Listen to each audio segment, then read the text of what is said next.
ప్రభు బలలో పాలు పంపులు పొందడానికి గడిచినటువంటి చరిత్రని ఒక మాటని జ్ఞాపకం చేయాలని నేను ఇష్టపడుతూ ఉన్నాను. విషయం ఏంటంటే, చరిత్రలో ప్రభు యొక్క శరీరాన్ని, ప్రభు రక్తమును స్వీకరించేటువంటి వారు, పోపులు అనేటువంటి వారు, రోమన్ క్యాథలిక్ అనేటువంటి సంఘము ప్రపంచమంతటా వీళ్ళే ఎక్కువగా ఉన్నారు. ప్రపంచమంతటా పోపులే పరిపాలన చేసేవాళ్ళు క్రైస్తవ్యాన్ని. పోపులు ఏది చెప్తే అదే సంఘంలో నడవాలి, ఇంకా వేరే ఏ క్రమం కూడా జరగడానికి వీల్లేదు.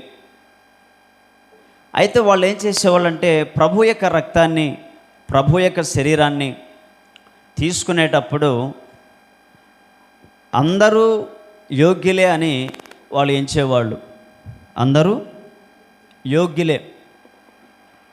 వాళ్ళు ఎట్లా చేసేవాళ్ళు? ఎవరైనా పాపం చేస్తే పోపులు కానీ బిషపులు చెవుల్లో మేము పలానా పాపం చేశాము అని చెప్పినప్పుడు వారికి కొన్ని కరపత్రికలు ఇస్తారు, పాపాల చిట్ట పత్రికలు ఇచ్చి దాంతో డబ్బులు వసూలు చేసుకొని కొంత అమౌంట్ దానికి, నువ్వు చేసిన ఈ పాపానికి ఇంత ఖర్చు అవుతుంది అని చెప్పని అట్లాగా ధనాన్ని తీసుకొని చిన్న చిన్న పేపర్ల మీద, స్లిప్పుల మీద వీరు పలానా పాపం చేశారని, ఇది క్షమించబడాలని చెప్పని వాళ్ళకి స్లిప్పులు ఇచ్చేవాళ్ళు. ఈ ఎవరు కూడా వెళ్ళి ప్రార్థన చేసే అవకాశం లేదు. వెళ్ళి దేవుని దగ్గర, ప్రభా నేను పాపిని, నేను అవిధేయత చేశాను, నేను తిరుగుబాటు చేశాను, నేను పలానా పాపం చేశానని ఎవరు కూడా దేవుని దగ్గరికి వెళ్ళి మొరపెట్టి చెప్పేవాళ్ళు ఎవరు లేరు. ఎవరైనా ఏదైనా పాపం చేసినా, తప్పు చేసినా, వారు మనసాక్షి బాగలేకపోయినా పోపుల దగ్గరికి వెళ్ళడం, వారు చేసిన పాపాన్ని చెప్పడం, వారిచ్చే చిన్న పత్రిక, చిట్టి కరపత్రిక కూడా తీసుకోవడం, దానికి ఇంత అమౌంట్ అని కట్టి ఇంక నీ పాపాలు క్షమించబడ్డాయి నువ్వు వెళ్ళని చెప్పగానే వారు వెళ్ళిపోయేవాళ్ళు. అలాగే నడిచేటువంటి దినాలు.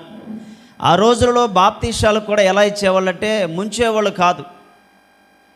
ఆ రోజుల్లో బాప్తీసం ఇచ్చేటప్పుడు ముంచేవాళ్ళు కాదు. చిన్నపిల్లలకి బాప్తీసాలు ఇచ్చేవాళ్ళు, చిలకరింపు బాప్తీసాలు ఇచ్చేవాళ్ళు, జెండా కింద అటు ఇటు తిరిగితే బాప్తీసాలు ఇచ్చేవాళ్ళు. వాటిని కూడా బాప్తీస కింద అలాగ చెప్పి అలాగ ఇచ్చి వాళ్ళు అనేకులని ప్రభు యొక్క శరీరాన్ని, రక్తాన్ని త్రాగడానికి అవకాశం ఇచ్చేవాళ్ళు. మారు మనసు అవసరం లేదు, పశ్చాత్తాపం అవసరం లేదు, పాపాలను ఒప్పుకునే అవసరం లేదు. కానీ ఎవరైనా సరే వచ్చి ప్రభు యొక్క శరీరాన్ని తినొచ్చు, ప్రభు యొక్క రక్తాన్ని తాగొచ్చు. ప్రభు శరీరమును, ప్రభు రక్తమును ఎవరు తిని త్రాగినా వాళ్ళు పరిశుద్ధులే, వాళ్ళు పరలోకవాసులే, వాళ్ళు దేవుని యొక్క శరీరంలో పాలిభాగస్తులే అని చెప్పేసి అని అలాగ వాళ్ళు చేసేవాళ్ళు. మారు మనసు లేకపోయినా, రక్షణ బాప్తిసం పొందకపోయినా, లాస్ట్ దశలో మంచం మీద ఉండి ఇంక రేపో మాపో చనిపోతాడు అన్న క్షణంలో కూడా ఇతడు చనిపోబోతున్నాడు, ఇతనికి బాప్తిసం అవసరం లేదులే, ఇతను మంచం మీద పడుకున్నాడు కాబట్టి ప్రభు శరీరాన్ని, రక్తాన్ని ఇస్తే చాలు, రక్షింపబడ్డట్టే అని చెప్పని చనిపోయేవాని నోట్లో ద్రాక్షారసం పోసి రొట్టెను ఆయన నోట్లో వేసి ఆయన మింగగానే ఇంకా ఆయన రక్షింపబడ్డట్టే. ఇట్లాగా గత కాలంలో ఉన్న పోపులు, రోమన్ క్యాథలిక్ అనేటువంటి సంఘం వాళ్ళు చేసేవాళ్ళు. ఇలాగ చేస్తూ ఉన్నప్పుడు దేవుడు దానిని అడ్డగించాడు. హల్లెలూయా. దేవుడు దాన్ని అడ్డగించాడు. ఎలా అడ్డగించాడు? ఆయన చెప్తున్న బోధలను, ఆ పరిస్థితులను చూసి దేవుడే మార్టిన్ లూథర్ అనేటువంటి ఒక సేవకుడిని దేవుడు పురికొల్పాడు. ఆ సేవకుడు ఏం చేశాడు? వాక్యమును చదివి, పోపులతో మనకు పని లేదు, మనం తీసుకున్న బాప్తిసం కరెక్ట్ కాదు, ఈ శరీరమును తినడం కానీ రక్తమును త్రాగడం కానీ ఇది కరెక్ట్ కాదు, ఇది సబబు కాదు, వీరెవరు పరలోకానికి వెళ్ళరు, క్రమం అనేది ఒకటి ఉంది, ముంచుడు బాప్తిసమే కరెక్టు, ఇక ఏ బాప్తిసం కరెక్ట్ కాదు, చిన్నపిల్లలకి బాప్తిసం ఇవ్వకూడదు, మారు మనసు పొందాలి, పశ్చాత్తాపడాలి, అప్పుడే రక్షింపబడతాం అని చెప్పేసని మార్టిన్ లూథర్ గారు ఒక ఉద్యమాన్ని ఆయన పురికొల్పారు. ప్రపంచం మొత్తానికి ఏది వాస్తవమో ఏది అవాస్తవమో తెలియడానికి మార్టిన్ లూథరు దేవుడు వారిని వాడుకున్నాడు. ఈరోజు మనకి చేతులకి బైబిల్ వచ్చిందంటే కారణం ఆయనే. ఈరోజు ఈ బైబిల్ మన చేతిలో రావడానికి కారణం వారు కనుగొన్నటువంటి ప్రింటింగ్ మిషన్ ద్వారా ప్రింట్ చేశారు అనేక భాషల్లో. వారు తమకున్న ఆస్తిని అమ్మేసి, తమకున్న దేశాలను వదిలేసుకొని, భార్యని పిల్లల్ని కూడా ఆయన వదిలేసుకొని దేవుని సేవ కొరకు ప్రజలందరూ రక్షింపబడాలి, ప్రజలు బాగుపడాలి, పరలోకానికి వెళ్ళాలని ఒకే ఒక్క ధ్యేయంతో తమకున్న ఆస్తిని అమ్ముకున్నారు. తన భార్యను పోగొట్టుకున్నాడు, పిల్లలిద్దరిని పోగొట్టుకున్నాడు, తన జీవితాన్ని దేవుని కోసం ప్రాణార్పణముగా అర్పించాడు. ఈరోజు మన చేతులకి బైబిల్ రావడానికి ఊరికినే రాలేదు. ఈ బైబిల్ ఈరోజు మన చేతికి వచ్చిందంటే ఆషామాషిగా ఏం రాలేదు. ఒక ప్రింటింగ్ మిషన్ తయారు చేయడానికి ఎంతో కష్టపడ్డాడు ఆయన. దేవుని సువార్త ప్రకటించడానికి ఎంతో కష్టపడ్డాడు ఆయన. తన భార్యను కోల్పోయాడు, 2 బిడ్డల్ని కోల్పోయాడు, ప్రజల చేత తిరస్కరింపబడ్డాడు, అవమానపరచబడ్డాడు, కోట్ల రూపాయల ఆస్తిని కూడా వదిలేసుకొని దేవుని కోసం ఈరోజు మన భారతదేశానికి వచ్చి అనేక భాషల్లో బైబిల్ని తర్జుమా చేశాడు. ఆయన ఒక జీవితకాలము ఒక బైబిల్ ఒక 2-3 భాషల్లో లేకుంటే అనేక భాషల్లో తర్జుమా చేయబడి ఈరోజు ప్రజల చేతులకి, మన చేతులకి రావడానికి దేవుడు ఆయన వాడుకున్నాడు. అయితే ఇంతకు విషయం ఏంటి? పోపులు చేస్తున్నది కరెక్ట్ కాదు, వారిచ్చే బాప్తీసం కరెక్ట్ కాదు, వారిస్తున్నటువంటి బల్లారాధన కరెక్ట్ కాదు. దీనికంటూ ఒక పులి స్టాప్ పెట్టాలని ఆయన సంఘంలోనికి వచ్చిన తర్వాత బల్లారాధన క్రమం ఇది, బాప్తీస క్రమం ఇది అని చెప్పేసి ఆయన ప్రపంచానికి చాటు చెప్పాడు. ఈరోజు బలలో చేవిస్తున్న మనందరము ఏ బాప్తీసం పొందాలి? చాలామందికి బాప్తీసం యొక్క విలువ తెలియట్లేదు. బాప్తీసం అంటే ఏంటి కొంతమందికి తెలియట్లేదు. అసలు బల్లారాధన ఎందుకు తీసుకుంటున్నాం తెలియట్లేదు. దానివల్ల మనకు ప్రయోజనం ఏంటి తెలియట్లేదు. చాలామందికి తెలియని విషయాలు అలా ఉండిపోయినాయి. సంఘంలో ఎవరో ఒకరు దేవుని ప్రేరేపణ చేత దేవుడు వాడుకొని చాలామందిని లోతైనటువంటి లేకుంటే దేవుని మాటని ఉన్నది ఉన్నట్లుగా ప్రకటన చేసినప్పుడు, ప్రజలు దాన్ని గ్రహించినప్పుడు బల్లారాధన యొక్క శక్తి దేవుని శరీరము తిన్న, రక్తము త్రాగిన అది మన లోపల ఒక బలమైన శక్తిగా మారుతుంది. హల్లెలూయా. బలలో చేయి వేసేటప్పుడు ఆషామాషికి చేయి వేయడానికి కుదిరిద్దా? చూడండి, బల్లారాధన గురించి యేసు ప్రభువారు లేకుంటే దేవాతి దేవుడు మనకి పాత నిబంధన గ్రంథంలో ఇశ్రాయేలు ప్రజల గురించి ఒక సూచన ఇచ్చాడు. ఏంటో తెలుసా? ఐగుప్తులో ఉన్నప్పుడు వారిని బయటికి విమోచించే ముందుగానే యేసు ప్రభువారు వాళ్ళందరికీ పస్కా అనేటువంటి ఒక పండుగని ఆచరింపజేశాడు. పస్కా భోజనము అని. వారు ఐగుప్తుల నుంచి బయలుదేరుతున్నారు, మీరు బయలుదేరి వెళ్ళిపోతున్నారు, మీకు విడుదల వచ్చింది కనుక మీరు ఏం చేయాలో తెలుసా?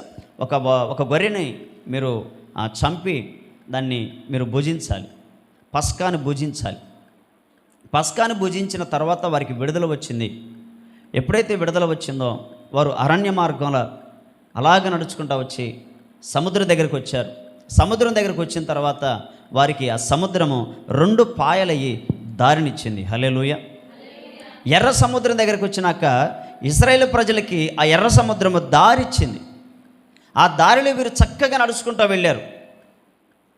వారిని అనుసరిస్తూ వారితో పాటు వారిలాగానే ఐగుప్తీయులు కూడా రథాలు, గుర్రాలు, రాజులు, భటులు వాళ్ళందరూ కూడా అదే సముద్రంలో వారు ఎలాగైతే నడిచారో అలాగనే నడుద్దామని అదే సముద్రంలోకి వచ్చారు.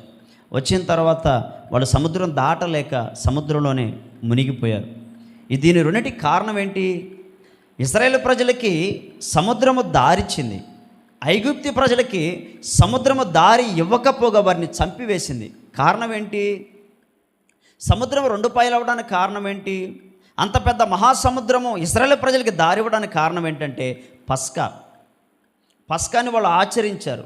అమ్మ విజయమ్మ, పస్కాని వాళ్ళు ఏం చేశారు? ఆచరించారు. పస్కా భోజనమును వారు భుజించారు.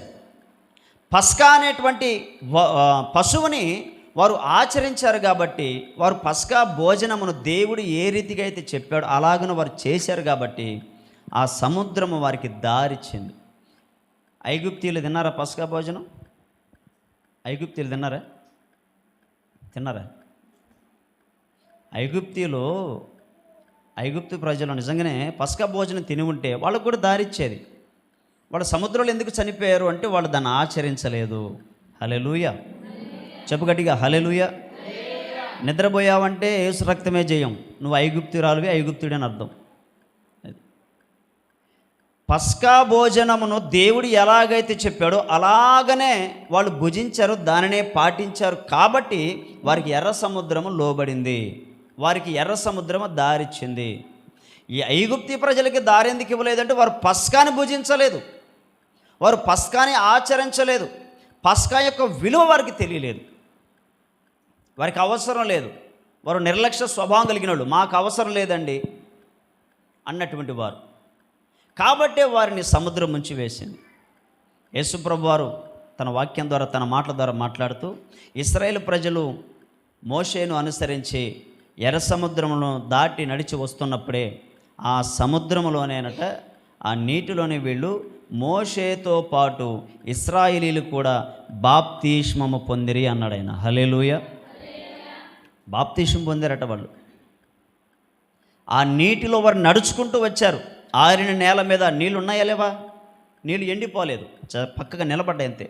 ఇప్పుడు ఈ గోడ ఎలాగైతే ఇటు పక్క ఉందో, ఈ గోడ ఇప్పుడు ఎలాగైతే ఉందో అలాగే నీళ్లు ఉండిపోయినాయి. కానీ మధ్యలో నడిచారు వాళ్ళు, ఈ నీటిలోనే నడిచారు. ఇటు నీళ్ళు ఉన్నాయి. అందుకే దేవుడు ఏమన్నాడంటే, ఆ నీటిలో వారు నడిచారు కనుక నేను చెప్పినట్లుగా వీరు బాప్తిస్మం పొందారని చెప్పి అన్నాడు. ఆనాటి బాప్తిస్మము ఎర్ర సముద్రంలో వారు నడిచి రావటము. ఆనాడు ఇశ్రాయేలు ప్రజలు పస్కాని దేవుడు చెప్పినట్లుగా వారు విన్నారు కాబట్టి వారికి ఆ ఎర్ర సముద్రము దారిచ్చింది, వారికి రక్షణగా నిలబడింది. ఇశ్రాయేలు ప్రజలు చేసిన పని ఐగుప్తీయులు చేయలేదు కాబట్టి ఆ ఎర్ర సముద్రం వాళ్ళకి దారి ఇవ్వలేదు. దారి ఇవ్వకపోగా వారిని అందరిని అక్కడే చంపివేసింది. కారణం ఏంటంటే వారు ఆచరించిన పస్కా విధానమే. ఈరోజు శరీరాన్ని ప్రభు యొక్క బలలో చేవేసే మనము కరెక్ట్గా వేయకపోతే రక్షణ చాలామందికి మేము బ్రతకలేకపోతున్నాం, నిలబడలేకపోతున్నాం, మా వల్ల కావట్లేదు అంటున్నారు. చూసారా, యేసు ప్రభు వారు మనకిచ్చిన శరీర రక్తాల విషయంలో కరెక్ట్ నియమం లేదు కాబట్టి, ఒక క్రమం లేదు గనక ఎలా పడితే అలా రోమన్ కాథలిక్కులు ఎలా పడితే అలాగా చేసినట్లుగా ఈరోజు సంఘాలు అలాగే చేస్తున్నారు. ఏముందిలే, శుద్ధి ఏముందిలే, ప్రార్థన ఏముందిలే, అందరితో పాటు నేను అన్నట్టు నిర్లక్ష్య స్వభావంతో ఉంటే ఐగుప్తి ప్రజలు సముద్రంలో ఎలాగైతే రక్షణ లేకుండా చనిపోయారో అంత ప్రమాదం ఉంది ఈ శరీర రక్తాల విషయంలో. ప్రభు మనకిచ్చింది రక్షించడానికే కానీ చంపడానికి కాదు. ఈరోజు చాలామంది రొట్టెను తయారు చేసి ద్రాక్షారసము తీసుకొచ్చి ఆ రొట్టెతో ప్రార్థన చేసి ఇది శరీరము అని చెప్పని ఆ శరీరముతో పోల్చుకుంటున్నారు. ప్రభువు ఏమన్నాడు? అది కాదు, ఇది శరీరమే అని మేము నమ్ముతున్నామని నమ్ముతున్నారు. ఇది శరీరం అని నమ్ముతున్నాం. నమ్మటం కాదు, అది శరీరమే. హల్లెలూయా. అది శరీరమే. ఎప్పుడైతే నువ్వు రొట్టె తీసుకొచ్చావో అప్పటిదాకా అది రొట్టె, ఎప్పుడైతే ద్రాక్షారసం తెచ్చావో అది ద్రాక్షారసమే. ఎప్పుడైతే సేవకుల చేతిలోనికి వచ్చి అది ప్రార్థన చేయబడిందో ఆ క్షణమే అది దేవుని శరీరము. హల్లెలూయా. దేవుని శరీరము. ఇది నీ శరీరముగా మేము నమ్మి తీసుకుంటున్నాం. నమ్మి కాదు, అది శరీరమే. చాలామంది ఇది ప్రభు శరీరం అని సాదృశ్యంగా మేము నమ్ముతున్నాం, ఇది ప్రభు శరీరం అని మేము సూచన అని గుర్తుగా ఇచ్చాడని కొంతమంది అలా చెప్పి అలా ప్రార్థన చేసి అలా భుజిస్తున్నారు. కాదు, అది ప్రభు శరీరమే. నేను చెప్తలేదు ఆ మాట. గత కాలంలో కూడా ఒక 4-5 నెలలు అవుతుందో 6 నెలలు అవుతుందో ఈ మాట చెప్పాను. అది ప్రభు శరీరమా లేకుంటే శరీరం అనుకొని మనం తినాలా అని చెప్పానని అడిగాను ఒకసారి. మరి మీకు ఎంతమంది గుర్తుందో నాకైతే తెలియదు, కానీ నాకైతే గుర్తుంది. అది ప్రభు శరీరమా, శరీరమని మనం తినాలా? మార్కు సువార్తలో ప్రభు చెప్పిన మాట మనం చూస్తాం. అక్కడ చూడండి, మార్కు సువార్తలో 14వ అధ్యాయము 22వ వచనాన్ని చూద్దాం.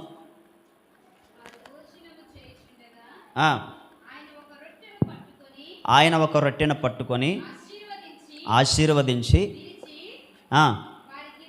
వారికిచ్చి, మీరు తీసుకొనుడి, నా శరీరమని అన్నాడా లేకపోతే అనుకోండి అన్నాడా? అమ్మా మీ అందరికీ వందనాలు. 2 చేతులు పెట్టి అయ్యగారులకి అమ్మగారులకి వందనాలు. అనుకోండి అన్నాడా, శరీరం అన్నాడా? రోమన్ క్యాథలిక్ వాళ్ళు చేసిన పని, వాళ్ళ పేరు ప్రత్యేకం కాదు కానీ గత చరిత్రలో వాళ్ళు చేసిన పని ఏంటంటే రొట్టెను పట్టుకొని ఇది ప్రభు శరీరమే నమ్ముతున్నాము నమ్మి తినేవాళ్ళు. కానీ ప్రభు ఏమంటున్నాడు? శరీరము అన్నాడు. నమ్మండి అనలేదు, శరీరం అనుకోండి అనలేదు. మీ శరీరముగా మేము నమ్ముతూ దీన్ని సాదృశ్యంగా తీసుకుంటాం అనలేదు. నా శరీరము అన్నాడు. అంటానికి ఆయన శరీరంలో భాగాన్ని కోసి ఇచ్చాడా, లేకుంటే రొట్టెనే శరీరం అన్నాడా? మీకు నేను ఎన్ని కోణాల్లో చెప్పినా మీకు అర్థం కావటానికే కానీ ఇసికించడానికి కాదు,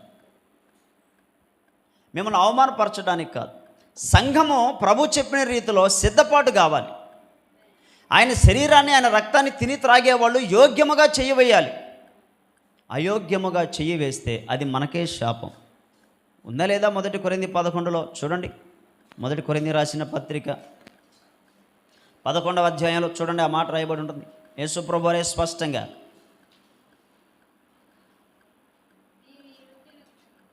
చదువునా, నీకు దొరికితే చదువు వెంటనే, నేను పేజీలో. త్రాగునెల్లప్పుడును ప్రచురించుదురు. కాబట్టి అదుగో ఎవరు, లేకుంటే ఎవడు అయోగ్యముగా, అంటే యోగ్యత లేకుండా ప్రభు యొక్క రొట్టెను తినునో, లేక ఆయన పాత్రలోనిది త్రాగునో,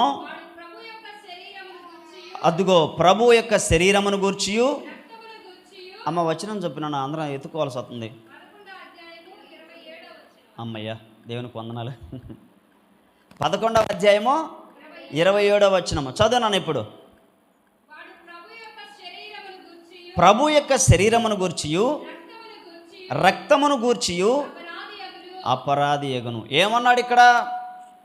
అయోగ్యముగా ఎవరైతే దానిలో చెయ్యి వేస్తారో, అంటే యోగ్యత లేకుండా. ఏంటిది యోగ్యత లేకపోవటం? అక్కడ ఒక మాట ఉంటుంది, అయోగ్యుల యొక్క విధేయతట. అయోగ్యులు అంటే యోగ్యత లేనోళ్ళు. వీరు విధేయత కలిగి ప్రభు యొక్క శరీరంలో పాలు పంపులు పొందుతున్నారు, ప్రభు యొక్క రక్తంలో పాలు పంపులు పొందుతున్నారు. ఎలాగా అంటే అయోగ్యముగా. అయోగ్యముగా అంటే మనం తెలుసుకోకుండా ఎలా పడితే అలాగా, ఏముందులే, కుర్చీ కింద కేబుల్ పడ్డది అక్క, మీరే కుర్చీ కింద కేబుల్ పడితే కొంచెం తీయండి. అయోగ్యముగా ఎవరు చెయ్యి వేస్తారో వారు అపరాధి అన్నాడు. అయోగ్యము అంటే ఇంక నువ్వు బాప్తిసం పొందావు, అసలు బాప్తిసం విలువ తెలియాలిగా. ఏమ్మ మాతమ్మ, ఐగుప్తి క్రియలు పోలేదు, మరి ఏం చేస్తాం? ఎన్నిసార్లు చెప్పినా అనిపించి ఏముందిలే అంటున్నారే కానీ, మరి వాస్తవాలు కూడా మీరు అట్నే ఉంటే యేసు రక్తమే చేయమా? బాప్తిసం యొక్క విలువ తెలియట్లేదు. బాప్తిసం అంటే ఏంటి? బాప్తిసం అంటే ఏంటి? మత్తయి సువార్త 3వ అధ్యాయంలో బాప్తిసం ఇచ్చే యోహాను ఏమన్నాడు? మీ పాపముల క్షమాపణ నిమిత్తము, లేకుంటే మారు మనసు నిమిత్తము మీ పాపములు క్షమించబడినట్లుగా బాప్తిసం పొందండి అన్నాడు. పాప క్షమాపణ నిమిత్తం బాప్తిసం. అర్థమైందా మీకు? నేను చేసిన పాపాలు క్షమించబడాలి అంటే ఏం చేయాలి? నేను బాప్తిసం పొందాలి. నువ్వు బాప్తిసం పొందావు, నీ పాపాలు క్షమించబడ్డాయి, అది బాప్తిసం. రక్షణ పూర్తిగా రాలా, జస్ట్ పాపాలు మాత్రమే క్షమించబడ్డాయి. తీసుకున్న బాప్తిస్మంలో పాపములు క్షమించబడ్డాయి కానీ రక్షణ రాలా. రక్షణ బాప్తిసం ద్వారా రాదు. అమ్మా, నేను బాప్తిసం పొందాను, మా అయ్యగారు సూపరు, నన్ను ముంచి లేపాడు సముద్రంలో, నేను రక్షించబడ్డాను, ఏమైందిలే, ఎప్పటికైనా పరలోకం కాదు. ఇక్కడ యేసు ప్రభువు ఆ మాట చెప్పాల.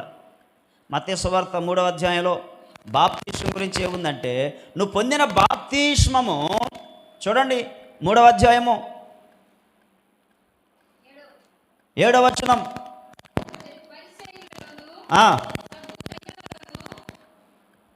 చదువునా?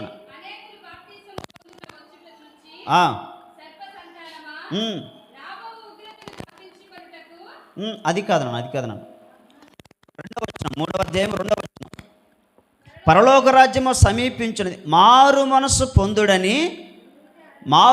పొందుడి అని అరణ్యంలో ప్రకటించాడు. ఏమని ప్రకటించాడు? మారు మనసు పొందండి. మారు మనసు పొందమని ఇక్కడ ఏం చెప్పాడు ఆయన? తమ పాపములు, 6వ వచనంలో, తమ పాపములను ఒప్పుకొనుచు యోర్దాను నదిలో అతని చేత బాప్తిస్మము పొందిరి. బాప్తీసం ఏందట? ఇక్కడ రికార్డ్ అవుతుందమ్మా, మీరు తిరగమాకండి, మీకు వందనాలు ఎవరైనా కానీ, అందరికీ చెప్పలేను. బాప్తిస్మము దేనికి ఇచ్చాడు యోహాన్ అంటే పాపములు క్షమించబడు నిమిత్తము. అంటే ఇప్పుడు నీ పాపాలు క్షమించబడ్డాయి బాప్తిస్మంలో, రక్షణ పొందలేదు. అది మాత్రం గుర్తుపెట్టుకోవాలి. నేనేనంతే, నేనేమి ఇక్కడ యేసు రక్తమే దాచిపెట్టింది లేదు, మోసం లేదు. బైబిల్ ప్రతి ఒక్కరికి వస్తుంది అంతే. బాప్తిసం దేనికి నువ్వు తీసుకున్నది అంటే పాపములు క్షమించబడ్డాయి, అందుకే బాప్తిసం, వేరే కాదు. మారు మనసు నిమిత్తము బాప్తిస్మం, అవునా? అపోస్తల కార్యాలయం 2వ అధ్యాయంలో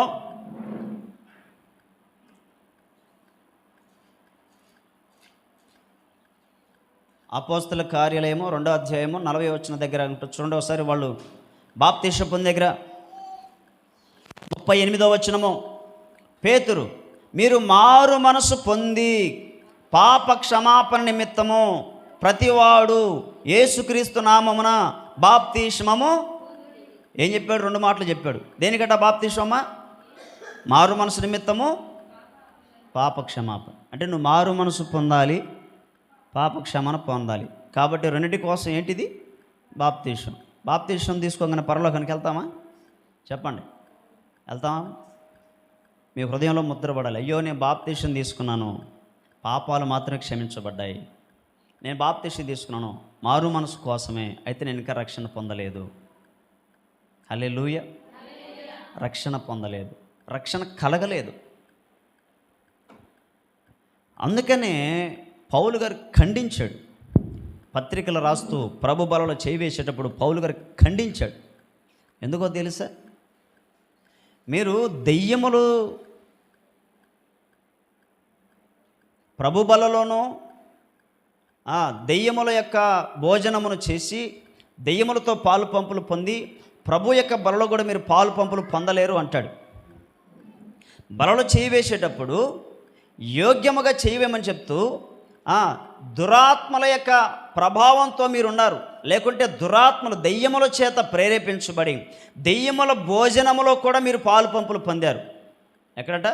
దెయ్యాల భోజనాలు, దెయ్యాలకు పెట్టేవి మీరు తిన్నారు, దురాత్మలకు సమర్పించినవి మీరు తింటున్నారు, దురాత్మలకు పెట్టిన వాటిని మీరు స్వీకరించి తిని ఆరగించుకొని ఇక్కడ కూడా వచ్చి ఇంకా అది ఇది 2 ఒకటే అయినట్టుగా ఇక్కడ చేస్తున్నారు. దాంట్లోనూ దీంట్లోనూ మీరు పాలు పంపులు పొందలేరు అన్నాడు పౌలు గారు. అదే కొరింథీ పత్రికలో ఉంటుంది 11వ అధ్యాయం మనం చూసినట్లు.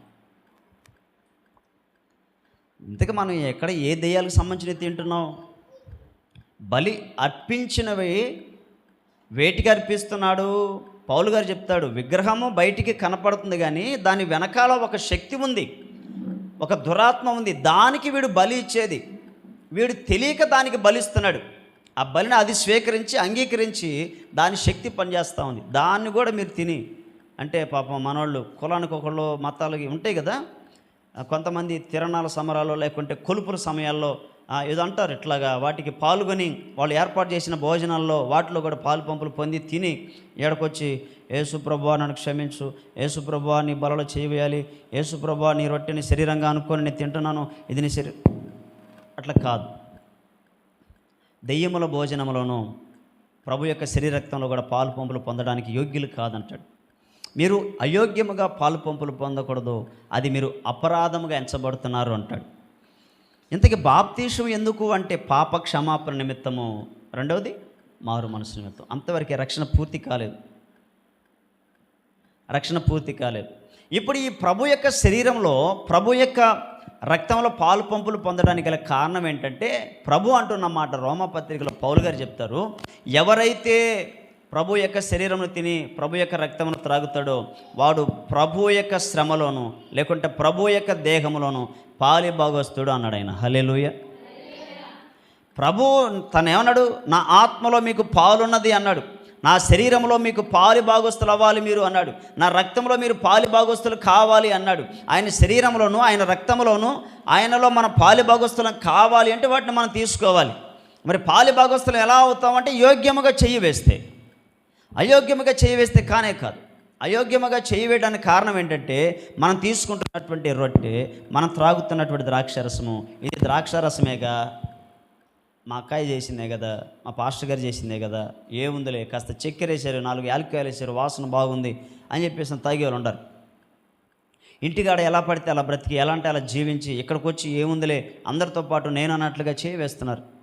అలా కాదు, అది ప్రభు శరీరమనియు ప్రభు రక్తమనియు యోచించుకొని యోగ్యముగా పాలు పంపులు పొందాలి. నిన్ను నీవే విమర్శించుకోవాలి, నేను దీనికి యోగ్యుడినా కానా అని. ప్రభు ఏమంటున్నాడంటే, యాయూరు అనేటువంటి ఒక అధికారి ఉన్నాడు. ఈ యాయూరు యేసుప్రభు వారు పరిచర్య చేస్తూ ఉన్నప్పుడు యాయూరు యేసుప్రభు దగ్గరికి వెళ్ళి, అయ్యా నా కుమార్తె చనిపోయింది, దయచేసి నువ్వు మా ఇంటికి వచ్చి నాకు ఏదైనా నా కుమార్తెను బ్రతికించవా, దయచేసి మా ఇంటికి రావా అని పిలిచాడు. సరే వెళ్దామని చెప్పేసి యేసుప్రభు గారు యాయూరు ఇంటికి వెళ్తూ ఉన్నాడు. యాయూరు ఇంటికి వెళ్తూ ఉంటే కొంతమంది ఆ ఇంట్లో ఉన్నటువంటి వాళ్ళ బంధువులందరూ అలాగ పరిగెత్తుకుంటూ వచ్చి, యాయూరు నీ కుమార్తె చనిపోయింది, బోధకుడికి శ్రమ పెట్టమాకు, ఆయన ఇబ్బంది పెట్టమాకు, ఇంకా అవసరం లేదు, వదిలేసి, ఆమె చనిపోయింది, ఇంటి దగ్గర ఆల్రెడీ మేము పాడి సిద్ధపాటు చేసాం, కర్రలు అన్నీ కట్టాం. ఇంటి దగ్గర ఏముంటుంది, చనిపోతే పిల్లల గురి ఊదేవాళ్ళు వచ్చారట, ఏడ్చేవాళ్ళు వచ్చారట. ఆమె చనిపోయింది, ఆమె చనిపోయిన కారణాన్ని బట్టి చాలామంది ఏడుస్తున్నారు, ఇంటి దగ్గర వాయిద్యాలు వాయిస్తూ ఉన్నారు, ఇంటి దగ్గర పాడి సిద్ధపరిచారు, ఎందుకంటే చనిపోయింది కాబట్టి. ఇక యాయూరు ఇంకా లేదు, నాకు ఆశ లేదు, నా కుమార్తె లేదు అనుకున్న క్షణంలో యేసుప్రభు అన్నాడు, నమ్మకం ఉంచుము, భయపడమాకు, నమ్మకం ఉంచు, విశ్వాసం ఉంచు అని చెప్పంటే, సరే ప్రభా నీ మాట ప్రకారం వెళ్దామని చెప్పి ఇంటికి తీసుకొచ్చుకున్నాడు. ఇంటికి తీసుకొని వస్తే ఆ పాప దగ్గర అందరూ ఏడుస్తూ ప్రలాపిస్తూ ఉంటే యేసుప్రభు ఏం చెప్పాడు, వీళ్ళందరినీ బయటికి పొమ్మను అన్నాడు. వాళ్ళందరూ బయటికి వెళ్ళాడు. పిల్లను గోవి ఊదేవాళ్ళు, బాకాలు ఊదేవాళ్ళు, పాప చనిపోయిందని ఏడ్చేవాళ్ళు అందరూ గోల చేస్తూ ఉంటే వాళ్ళందరినీ బయటికి పంపించి యేసుప్రభు తన శిష్యులు యాయూరు వరకు అక్కడికి వెళ్ళి మంచం మీద ఉన్నటువంటి ఆమెని తట్టి లేపి బ్రతికించాడు. హల్లెలూయా. తట్టి లేపి బ్రతికించాడు. బ్రతికించిన తర్వాత ఏం చెప్పాడు, పర్వాలేదా నీ కుమార్తె బ్రతికింది కదా, ఇంకా సంతోషమేనా, మరి వెళ్తున్నా మరి అనలా. ఏమన్నాడు, ఈమె బలహీనముగా ఉన్నది, ఆమెకి ఏం పెట్టమన్నాడు,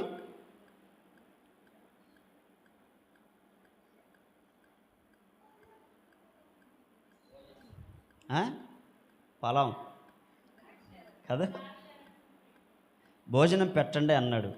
మీరందరూ ఎంత భక్తులంటే, వామ్మో నేను రేపు రానమ్మా, అయ్యా నేను రేపు రాలేదని అడిగారంట అయ్యగారు, ఏదో పని పడిందంట అని చెప్పాను, రేపు సాయంత్రం ఆడు కావులు పారుతున్నది అటు పోయాళ్ళు అని చెప్పాయ్యా, నీకు దండం పెడతాను. వద్దులే అమ్మా, మీరు ఎంత యోగ్యులు, ఎన్నిసార్లు చెప్పుంటాను ఈ ఉపమానాలు, ఎన్ని టీవీలో విన్నారో, ఎన్నిసార్లు విన్నారో, కనీసం అంటే చెప్తే ఎందుకులే ఆయనే చెప్తాడులే అని మీరు ఉండారో, తెలిసి కూడా ఎందుకులే అని ఆగారో, లేకుంటే ఏం చెప్పాడబ్బా అని అనుకున్నారో నాకైతే తెలియదు, కానీ ఆయన భోజనం పెట్టండి అన్నాడు. ఆయన అన్నాడా లేదా చూడండి, మత్తయి సువార్తలో ఉంటుంది అన్నమాట, 8-9 అధ్యాయంలో ఉంటుంది. ఎందుకు మీతో నాకు ఆ బాధ, మిమ్మల్ని బాధ పెట్టడం ఎందుకు.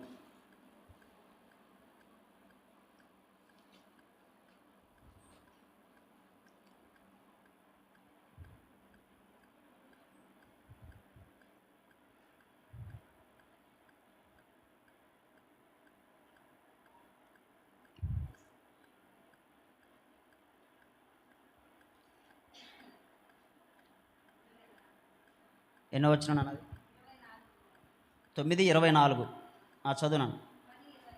10:24 చదువునాను, చదువు. అంతలో యేసు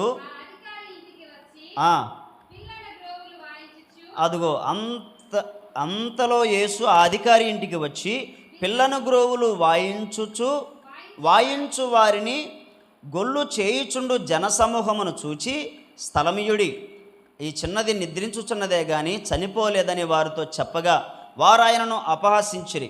జనసమూహమును పంపివేసి ఆయన లోపలికి వెళ్ళి ఆమె చెయ్యి పట్టుకోనగానే ఆ చిన్నది లేచెను. ఆ సమాచారము ఆ దేశమంతటా వ్యాపించెను. హల్లెలూయా. అంటే ఇక్కడ ఇంతవరకు రాయబడి ఉన్నది, కానీ మరొక సువార్తలు ఇదే మాట రాయబడి ఉంటుంది. అక్కడ యేసుప్రభు అంటున్న మాట ఏంటంటే, ఆమె బలహీనముగా ఉన్నది కనుక ఆమెకి భోజనము పెట్టు అంటున్నాడు ఆయన. ఆమె బలహీనముగా ఉన్నది, భోజనం పెట్టండి అన్నాడు. ఒక మాట, ఆమె అంతకుముందు భోజనం చేయలేదా ఏమండి, అంతకుముందు భోజనం చేయలేదా, బలహీన పడటానికి కారణం ఏంటి, అంతకుముందు ఏమి తినలేదా ఆమె అంటే తిన్నది. ఆమె తిన్నది లోకరీతిగా బాగానే ఉండింది. కానీ యేసు ప్రభువారు వచ్చిన తర్వాత ఆమెను బ్రతికించినాక ఆయన చెప్పిన భోజనం ఏంటి? బలహీనంగా ఉన్నమని బలపరచడానికి భోజనం పెట్టమన్నాడు. బలహీనంగా ఉన్నది కనుక భోజనం పెట్టండి అన్నాడు. ఏ భోజనం అమ్మా? అంటే మామూలుగా తినే భోజనమా? మామూలుగా తినే భోజనాన్ని బట్టేగా అమ్మగారు మంచం ఎక్కింది కదా, మామూలుగా తినే భోజనమేగా. సరే, సపోజ్ ఒక మాట చెప్దాం. ఇప్పుడు ఆమె బలహీనంగా ఉన్నది, భోజనం పెట్టమన్నాడు. బలహీనం అవడానికి కారణం తిండి లేక. ఇప్పుడు ఆమె తిండి తినదనుకోండి, ఏమొస్తుంది? తింటే ఏమొస్తుంది? బలం వస్తుంది. బలహీనత పోయి బలం వస్తుంది. అర్థమవుతుందా? ఆమె తిన్నదనుకోండి, బలం వస్తుంది. బలహీనంగా ఉన్న వ్యక్తి బలంగా ఉంటుంది, పని చేయొచ్చు, మాట్లాడవచ్చు, నడవచ్చు, ఏదైనా చేయొచ్చు. లోపల శరీరంలో ఉన్న బలహీనత పోయి బలంగా ఉండడానికి ఆమెకి దేవుడు లేకుంటే యేసు ప్రభువారు ఏం చెప్పారంటే భోజనం పెట్టండి అన్నాడు. ఆమెకి ఏదైనా తినిపించండి అన్నాడు. అంటే తినుట వలన ఏమవుతుంది అంటే బలం వస్తుంది. ఆమె తిననంత వరకు ఆమెకి ఏమి రాదంటే బలం రాదు. ఇంతకీ విషయం ఏంది? ఆమె తినడానికి అవసరమైన భోజనము తన ఇంట ఉంది, తన ఇంట్లో ఉంది. ఏమండి? తన పాత్రలో ఉంది. అది ఇంటిలో ఉన్నంత వరకు, అది పాత్రలో ఉన్నంత వరకు ఏమి బలంగా ఉంటుందా? తింటే బలం వస్తుందా? తింటే బలం వచ్చింది అన్నాడు, భోజనం చేయమన్నాడు, బలంగా ఉంటాడంట అని చెప్పని ఆమె పాత్రలో వండుకొని అలాగనే పెట్టుకొని చూస్తూ ఉంటే బలం వచ్చిద్దా? రాదు. ఆమె తినాలి అంటే వాటిని ఏం చేయాలి? బస్తాలో ఉన్న బియ్యం బస్తాలోనే ఉంచి, ఇదేగా తినమన్నది, దాన్ని నీళ్లు పోసి వండి కూర చేసుకొని వాటికి కావాల్సినవన్నీ ఏర్పాటు చేసుకొని అవంతా లేట్ అయ్యిద్దని ఉత్త బియ్యం తింటే బలం వచ్చిద్దా? పోని మీకేమైనా అర్థమవుతుందో లేదో నాకైతే తెలియదు. కానీ బ్యాగులో, సంచిలో, గోతంలో ఉన్నటువంటి బియ్యం అలాగనే ఉంటే మనం తినలేం. అలాగని చక్కగా అన్ని విధాలుగా వండుకొని పాత్రలోనే ఉంచుకుంటే మనం తినలేం. తినకపోతే బలం రాదు. దాన్ని చక్కగా వండుకొని సిద్ధపరచుకొని తింటే బలం వస్తుంది. అర్థమవుతుందా? అంటే బలం ఇచ్చేటువంటి ఆహారం ఎక్కడుంది? మనం తింటున్నటువంటి ఆ బలం ఇచ్చేటువంటి ఆహారం, మనం వండుకున్న ఆహారంలోనే బలం ఉంది. అది తింటేనే మనకు బలం, తినకపోతే రాదు. అలాగనే యేసు ప్రభువారి యొక్క శరీరమును ఎలాగ మనం తినాలో అలాగ తింటేనే రక్షణ. హల్లెలూయా. యేసు ప్రభువారు రొట్టెని చేసినాక ఇది రొట్టె అనుకొని తింటే కుదరదు, ద్రాక్షారసం అనుకొని తింటే కుదరదు. అది శరీరం అని నమ్మాలి, రక్తం అని నమ్మాలి. నమ్మటం కాదు, అది శరీరమే. నమ్మటం కాదు, అది శరీరమే. హల్లెలూయా, హల్లెలూయా. అది శరీరం.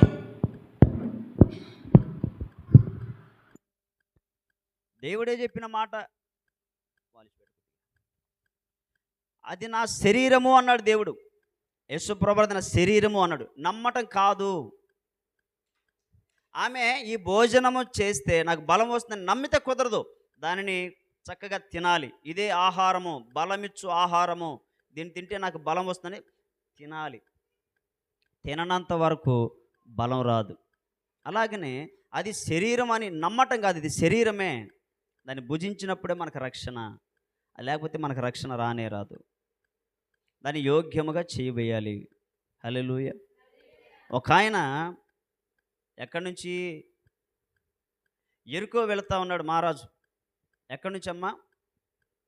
అప్పుడప్పుడు ఇట్లాంటి వేయకపోతే మీరు ఎలాంటి వాళ్ళు కూడా మాకు తెలియదు అమ్మా. ఒక ఆయన ఎరుకోకి వెళ్తున్నాడు. ఎక్కడి నుంచి?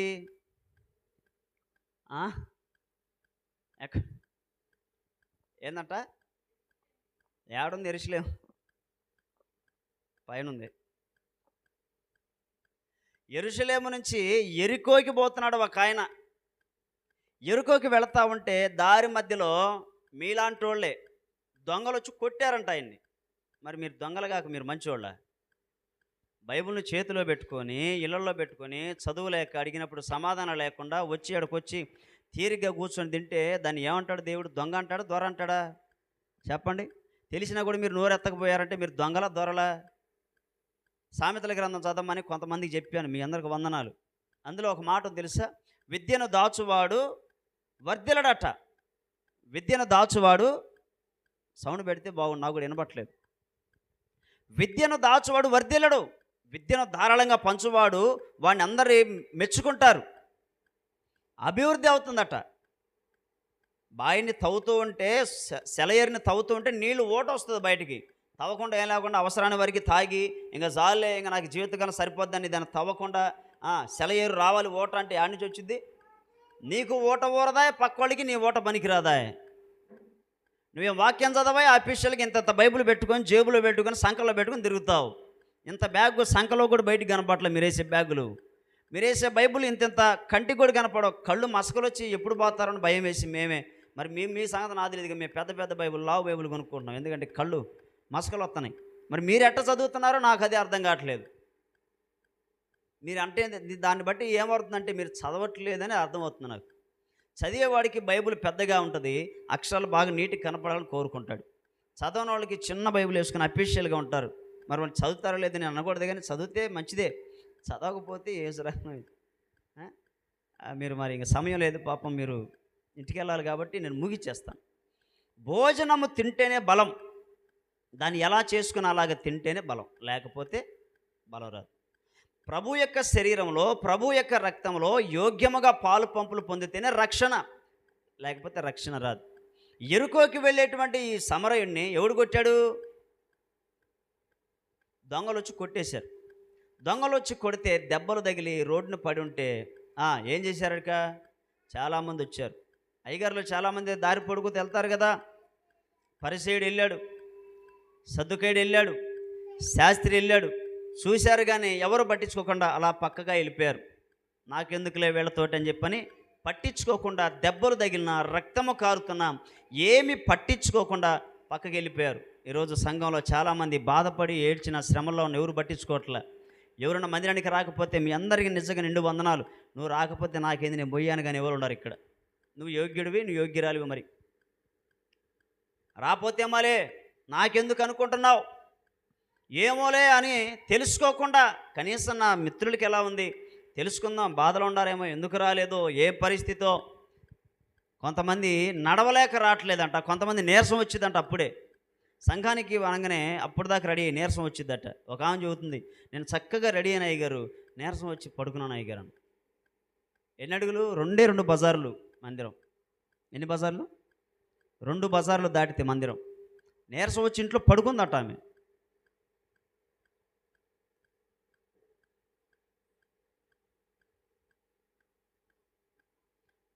పెద్ద బండ ఉంటుంది, బండ ఆమె నెత్తిని పెట్టు. ఏమన్నా నైట్ డ్యూటీ చేస్తున్నావమ్మా? ఎక్కడన్నా వాచ్మెన్గా కుదిరావయింది నైట్ డ్యూటీకి?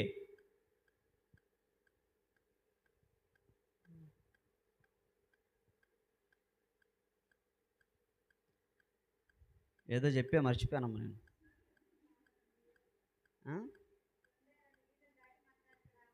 మా తల్లిగారు 2 బజార్లు దాటితే మందిరం. నీరసం వచ్చి పడుకొని నిద్రపోయిందంట ఆమె. నేను సాయంత్రం ఇంటికి వెళ్ళేసరికి గారెలో చికెన్ వేసుకొని ముంచుకొని తింటుంది. ఇక నేనేం చెప్పాను? పొద్దున టిఫిన్ చేశాను అయ్యగారు, ఇందులో నీరసం వచ్చింది, అందుకే నాడు పడుకు. మందిరానికి రావాలి అంటే నీరసాన్ని కూడా జయించాలా? అవి అంతే. శరీరము దేవుని దగ్గర రావడానికి సహకరించదు, మందిరానికి రావడానికి సహకరించవు. కానీ అమ్మో నేను మందిరానికి వెళ్తున్నాను, కంపల్సరీగా వెళ్ళాలి, ఇది ఏముందిలే 4 అడుగులు వేస్తే తగ్గిపోద్ది, వాళ్ళు వీళ్ళు ఎవరో కలుస్తారు, వాళ్ళతో మాట్లాడుతుంటే తగ్గిద్దిలే, మందిరానికి వెళ్ళిన తర్వాత కొంచెం రెస్ట్ తీసుకుందాం, దేవుని మాటలను విందాం, అలా ఉండకూడదు అని చెప్పేసి ముందుకు రావాలే. కానీ నీరసం వచ్చిందని, వాళ్ళు రావట్లేదని, ఆడికి వస్తే వాళ్ళు ఎవరు ఏదో అంటారని, వాళ్ళ ముఖం చూడలేకపోతున్నానని ఇవన్నీ సాకులు చెప్తే ఎట్లా చెప్పు? బాప్తిసం పొందావు, మారు మనసు పొందాలిగా.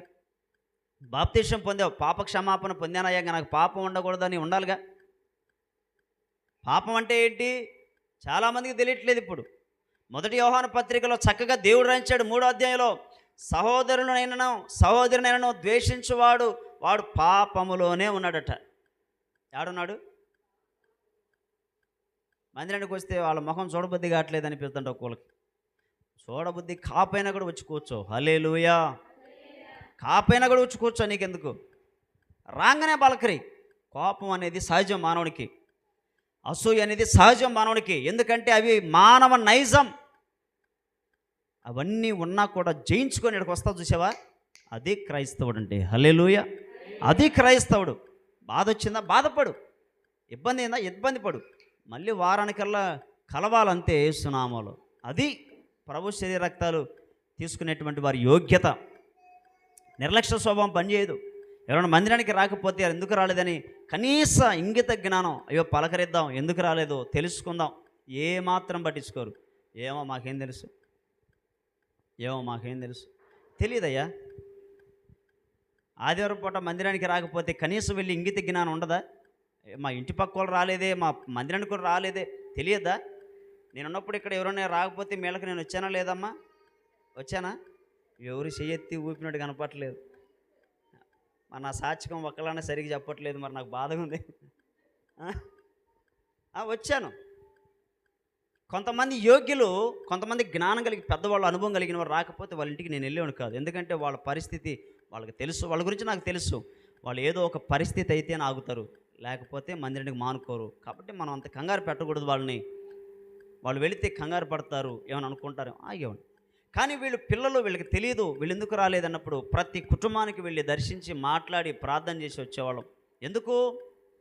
ఎందుకంటే నేను పాప క్షమాపణ పొందాను, మారు మనసు పొందాను, ప్రభు యొక్క శరీరాన్ని రక్తాన్ని అంగీకరించి నేను ఆయన శరీరంలో పాలిభాగొస్తున్నాయాను, ఆయన రక్తంలో పాలిభాగొస్తున్నాయాను. దేవాతి దేవుడు పరలోకాన్ని విడిచి భూలోకానికి వస్తే నువ్వు చల్లగొల్ల బట్టిగాన్ని విడిచి కనీసం ఊళ్ళోకి వెళ్ళలేకపోతున్నావే. నీ మందిరానికి నీ సహోదరుడు రాకపోతే 2 బజార్ల అవతలకి వెళ్ళలేకపోతున్నావే. వాళ్ళ పరిస్థితి ఏంటని తెలుసుకోలేకపోతున్నావే.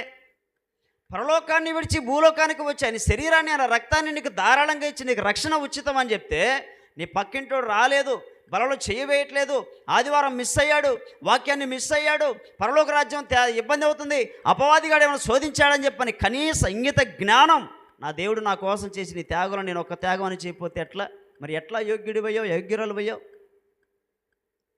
కొంతమంది మందిరానికి వస్తారు, ఏముండదు, ఇక్కడికి వస్తారు తెల్ల బట్టలు వేసుకొని ఇంటి బాగా నిడిచేసి మళ్ళీ యథావిధే. డ్యూటీ టైం అవుతుంది, డ్యూటీకి టైం అవుతుందంట, మంచిదే. మరుసటి రోజు ఏమ్మా రాలేదని అడగొద్దా నువ్వు? వారంలో ఒక్కసారైనా ఏమ్మా పలానా రోజు రాలేదంటే ఎందుకు? కుదరలేదు. ప్రార్థనను చేయాలా లేదా? ప్రార్థన చేయరు. ఇవన్నీ నేను కావాలని చెప్తున్న మాటలు కాదు, సందర్భం వచ్చింది కాబట్టి చెప్తున్న మాటలు కాదు, ఓ సెల్ ఫోన్లో వీడియో రికార్డ్ అవుతుందని చెప్పిన మాటలు కాదు. ఇవన్నీ నేను పెడతలా తీసేస్తా నేను, అవి కాదు. ఈరోజు దేవుని యొక్క బలలో చేయవేసేవాళ్ళు యోగ్యులా కాదా? అయోగ్యముగా పాలు పంపులు నువ్వు పొందకపోతే నీవు అపరాధివి అన్నాడు దేవుడు. అవిధేయుల విధేయత ఏంటి? అవిధేయులు ప్రభు యొక్క శరీరంలో పాలిభాగస్తులు అని చెప్పేసి దేవుడు చెప్పిన లక్షణాలు ఒకటి కూడా లేకుండా ఇక్కడికి వచ్చి బలలో చేయి వేయటం విధేయత అనుకుంటున్నావు, ఇది కరెక్ట్ అనుకుంటున్నావు, చాలా రాంగ్ రూట్లో ఉంటున్నావు అనే మాటను మీరు గుర్తుపెట్టుకోవాలి. బాప్తీసం ఒక్కటే రక్షణ కాదు, బాప్తీసం పాప క్షమాపణ కోసం, బాప్తీసం మారు మనసు కోసమే. మరి రక్షణ ఎప్పుడు కలుగుతుందంటే ఆయన రక్తములో పాలి పంపులు పొందినప్పుడు, వాటిని కూడా యోగ్యముగా నీవు చేయి వేసినప్పుడు. అది శరీరము, ఆ శరీరాన్ని తింటున్న నీవు అయ్యో నేను నా ప్రభు యొక్క శరీరాన్ని నేను తిన్నాను, నా లోపల రక్షణ ఉంది, నాకు బలమది, నా ప్రభు యొక్క రక్తము నేను తాగాను, నా రక్తములో ఉన్నటువంటి రక్తములో ఇది మిళితమైపోతూ ఉంది. నేను ప్రతిసారి ఇక్కడ బలలో చేవేసేటప్పుడు నా ఆలోచన చెప్తున్నాను, ఇంటికి వెళ్ళినాక ప్రభు యొక్క శరీరాన్ని, ఆయన శరీరంలో ఒక మాంసపు మొక్కను నేను ఈరోజు తిన్నాను, నా శరీరంలో ఎక్కడో అది ఇమిడిపోయి నా దేహంలో ఉన్న ప్రతి బలహీనతని అది హరించి వేస్తుంది, బలహీనతని జయించడానికి నా లోపల పనిచేస్తుందని నేను నమ్ముతాను. ఇంటికి వెళ్ళినాక నాకు వచ్చే గుర్తులు ఇవే. ఆయన రక్తాన్ని నేను తాగాను, నాకు బ్లడ్ ఎలర్జీ ఉంది, నేను అనుకుంటాను ఆ రక్తము నా లోపల ఉన్న ఎలర్జీని, నా లోపల ఉన్న క్రిములను చంపి నన్ను ఆయనలాగా మారుస్తుంది. హల్లెలూయా. నాకు వచ్చే ఒకటే ఆలోచన, నాకు లోకంలో కోపం ఎక్కువ, అసూయ ఎక్కువ. నాకు లోకంలో ఉన్నప్పుడు నా రక్తము కొన్ని విషయాల్లో ఉడుకుతూ ఉంటుంది, కోపం వస్తుంది, ఉద్రేకం వస్తుంది. ఇవన్నీ నాలో లేకుండా ఆయన రక్తము నాలో ఉండి, ఆయన రక్తము భూమి మీద ఎలాగైతే పనిచేసిందో అలాగే నాలో పనిచేస్తూ ఉందని చెప్పి నేను నమ్ముతాను అంతే. నాకు వచ్చే ఊహే అది, నా ఆలోచనే అది. హల్లెలూయా. యోగ్యునిగా చేయవేయడానికి మనం అర్హులం అవ్వాలి, లేకుంటే అపరాధులం అవుతాం. అపరాధి అంటే ఒక మాట నేను చెప్పాను ఒకసారి. అపరాధి అంటే యేసు ప్రభుని చేతులారా కావాలని చంపడమే అపరాధం. అపరాధి అంటే ఒక మనిషిని కావాలని చంపినోడిని అపరాధి అంటారు. ఒక మనిషిని కావాలని కత్తితో పొడిచినోడితో సమానం అపరాధి అంటే. ప్రభు యొక్క శరీరంలో అది రొట్టె కదా, శరీరం అని నేను నమ్మి తింటున్నాను, ఇది ద్రాక్షరసమే కదా, రక్తమని నమ్మి కాదు, అది శరీరం అనేను. మార్కు సువార్త మనం చదివాం 14వ అధ్యాయం 2వ వచనంలో ఏమన్నాడు ఆయన? అది నా శరీరము అనెను. అంతేకాదు మత్తయి సువార్త 26వ అధ్యాయం 26వ వచనంలో కూడా ప్రభు చెప్తున్నాడు, నా వారు భోజనము చేయుచుండగా యేసు ఒక రొట్టెను పట్టుకొని దానిని ఆశీర్వదించి విరిచి తన శిష్యులకిచ్చి, మీరు తీసుకొని తినుడి, ఇది నా శరీరం అని చెప్పాను. 26:26లో నా శరీరం అని చెప్పాను. శరీరం అని నమ్మండి అనలేదు, శరీరం అని చెప్పాను. హల్లెలూయా. ముందు మనం తీసుకుంటుంది శరీరం అని నమ్మాలి, నెంబర్ 1. రెండవది, యోగ్యులుగా మనము దాంట్లో పాలు పంపులు పొందాలి అంటే ఈ కొంతమంది, నాకు చాలా మాటలు ఒకేసారి గుర్తొస్తున్నాయి కనుక సమయం లేదని ఒక మాట చెప్పి నేను ముగించేస్తాను. చాలామంది ఈ యొక్క రొట్టెను, ఈ రక్తాన్ని త్రాగేటప్పుడు అదొక బలం అనుకుంటున్నారట. అది బలం కాదు, ప్రమాదం అని గుర్తెరగాలి. ఎలా పడితే అలా తింటే నాకు బలం అని చెప్పేసి అనుకోవడానికి లేదు. అది బలం కాదు, రక్షణనిచ్చేది కాబట్టి దాన్ని చాలా యోగ్యంగా చేయవేయాలి. అదొకటి. ఈ సమరయుడు గురించి నేను చెప్తా ఉన్నాను ఇందాక. ఈ వ్యక్తి యెరూషలేము నుంచి యెరికోకి వెళ్ళినప్పుడు దొంగల చేతుల దెబ్బలు తిన్నప్పుడు ఒక సమరయుడు ఈ వ్యక్తికి ఉన్నటువంటి గాయాలను కట్టి, రక్తము కారుతున్నటువంటి రక్తము యొక్క గాయాలను కట్టి అతనిని బాగు చేసి తన గాడిద మీద ఎక్కించుకొని ఒక పూట కూలవాని ఇంటికి వెళ్ళాడు. తీసుకొని వెళ్ళిన తర్వాత అక్కడ వాని ఇంట్లోకి పెట్టి, అయ్యా నా దగ్గర ఉన్నటువంటి ఆహారము, నా దగ్గర ఉన్నటువంటి ద్రాక్షరసము అయిపోయింది, ఇతనికి నేనే వైద్యం చేశాను, నా దగ్గర ఉన్నటువంటి రొట్టెలను, నా దగ్గర ఉన్న ద్రాక్షరసాన్ని ఆయనకి ఇచ్చాను, అయిపోయింది.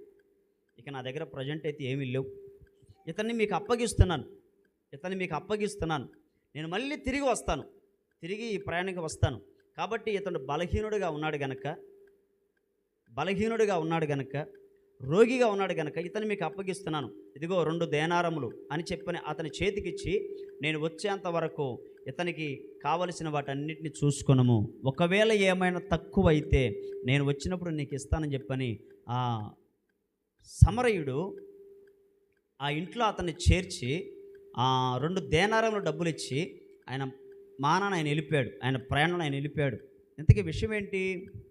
గాయములైంది ఎవరు అంటే గాయములైనటువంటి నీవు నేను, దెబ్బలు తిన్నటువంటి నీవు నేను, రక్తమును సైతము ధారాళంగా పొంగి పొర్లి వృధా అయిపోయినటువంటి నీవు నేను, బలహీనమై దెబ్బలు తిని రక్తమంతా పోయినటువంటి నన్ను దేవుడు ఎక్కడ చేర్చాడంటే పూట కూలవాని ఇంటికి అన్నాడు. పూట కూలవాని ఇల్లు అంటే సంఘములో చేర్చాడు. సంఘములో చేర్చి 2 దేనారములు ఇచ్చిపోయాడు. ఎవరికి? ఈ సంఘంలో ఉన్న సేవకునికి. 2 దేనారములు అంటే అక్కడ ఏమున్నది అంటే, బైబిల్ గ్రంథంలో పండితులు చెప్తున్నమాట, 1 దేనారము పాత నిబంధన, ఇంకొక దేనారము క్రొత్త నిబంధన. ఈ 2 దేనారముల చేత బలహీనమైన వీనిని పోషించు అన్నాడు. అంటే బైబిల్ గ్రంథమే ఈ మాటలు. వీనిని పోషించుము, వీని అవసరతలు తీర్చుము అన్నాడు. ఇప్పుడు ఇక్కడికి వచ్చింది మనమేగా, దెబ్బలు తిన్నది మనమే, గాయపరచబడింది మనమే, ఇక్కడికి చేర్చబడింది మనమే. ఇప్పుడు మనకి సేవకుని ద్వారా పాత నిబంధన క్రొత్త నిబంధన అనేటువంటి మాటల ద్వారా దేవుడు లేకుంటే సేవకుడు మనల్ని పోషిస్తున్నటువంటి నీవు నేను వాక్యము ద్వారా పోషింపబడుతున్నామా? వాక్యమునకు వ్యతిరేకమైన పోషణ మనలో ఉందనేది ఒకసారి నేను ఒక ప్రశ్న వేస్తూ ఉన్నాను. వాక్యము ద్వారా పోషింపబడుతున్నామా? వాక్యము కాక పోషింపబడుతున్నామా? యేసుప్రభుని తెలుసుకోకముందు మన ఇష్టం, ఎవరు ఏది చెప్పినా చిన్నపిల్లలాగా అమాయకంగా శాదుబులు నమ్ముతాం, దెయ్యాలు నమ్ముతాం, భూతాలను నమ్ముతాం, ఆచారాలు నమ్ముతాం, మంత్రాలు నమ్ముతాం, తాయెత్తులు నమ్ముతాం, ఇంకేదైనా నమ్ముతాం, ఎవరు ఏం చెప్పినా నమ్ముతాం. వాక్యమును తెలిసిన తర్వాత వాక్యం ఏం చెప్తుంది అని ఆలోచిస్తున్నావా? లేకుంటే ఏముందిలే చెప్పేసి అని అలాగనే మా అమ్మ మొన్నటి చెప్పింది, మా నాన్న మొన్నటి చెప్తున్నాడు, మా అమ్మ మా నాన్న ఇటు చెప్పిపోయారు అటు చేయమని. నేను అసలు అట్నే చెప్తారులే అని చెప్పేసి అని. ఒకవేళ అదే ప్రవర్తన పాత స్వభావం మనలో ఉందనేది కూడా ఒకసారి గమనించాలి.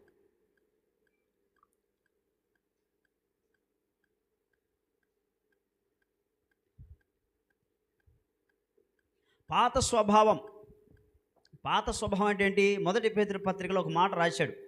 ఏమని రాశాడో తెలుసా? మొదటి పేతురు పత్రిక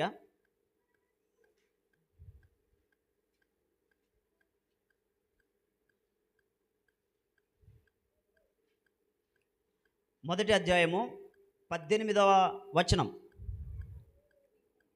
అదేనా? పితృపారంపర్యమైన మీ వ్యర్థ ప్రవర్తనను విడిచిపెట్టునట్లుగా వెండి బంగారముల వంటి క్షయ వస్తువుల చేత మీరు విమోచింపబడలేదు కానీ అమూల్యమైన రక్తము చేత, అనగా నిర్దోషమును నిష్కలంకమునగు గొర్రెపిల్ల వంటి క్రీస్తు రక్తము చేత విమోచింపబడితిరని మీరు ఎరుగుదురు గదా. హల్లెలూయా. అర్థమైందా వాక్యం? పితృ అంటే ఎవరు? మీ తాతగారు, మీ ముత్తాతగారు, మీ నాన్నగారు. పితృ అంటే వాళ్ళు, పితరులు. మా నాన్నగారు, మా తాతగారు, మా ముత్తాతగారు. ఈ బాధ్యత మనకు వంశాలు ఉంటాయి. వంశాల గురించి భలే చెప్పుకుంటాం మనం. మా తాతగారికి తెలుసా ఎన్ని ఎడ్లు దోల్తాడో? మా తాతగారికి తెలుసా ఎంత పొలం ఉండేదో? మా తాతగారికి తెలుసా ఎంత బంగారం వెండి ఉండేదో? మా తాతగారికి తెలుసా మాట్లాడితే మా తాతగారు కొండలు పిండి చేశారు అని చెప్తుంటాం. కొంతమంది తాతగారు, నాన్నగారు, ముత్తాతగారు, మా ఆయనగారు, మా పిల్లలు వంశాలు చెప్పుకుంటాం. ఇక్కడ ఏంటంటే మీ పితృ పారంపర్య ఆచారము అనగా మా కుటుంబ పారంపర్యంగా వస్తుందండి.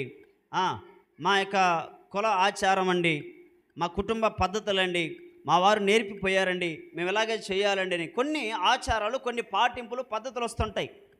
ఇంకనూ అవే ఉన్నాయా? ఏమైనా మారినాయా? హల్లెలూయా. మీ నాన్నగారు ఒక నెక్లెస్ ఇచ్చారంటగా, గొలుసేదో ఉందా? అమ్మావా?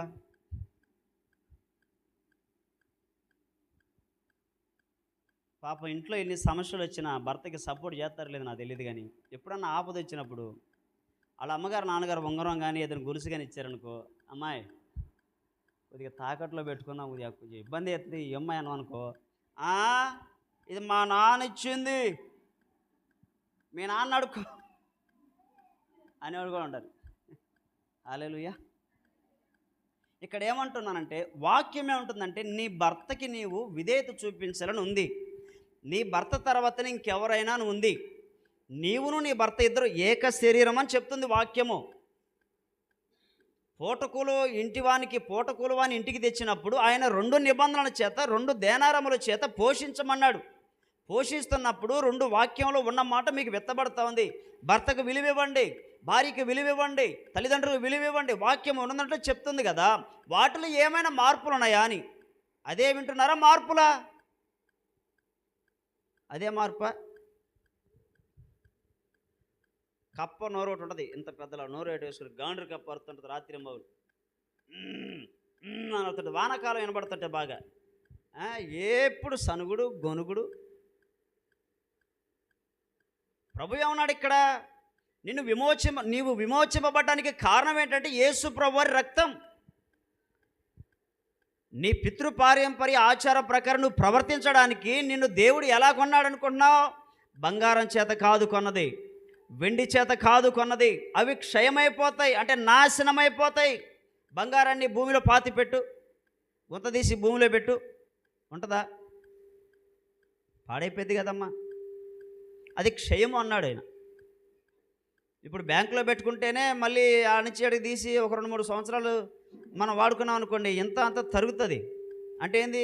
సామాన్యంగా ఆటోమేటిక్గా దాని విలువ పడిపోతూ ఉంది. దాని బరువు, దాని తూకం, దానికి ఉన్న విలువ పడిపోయింది. క్షయము అన్నాడు.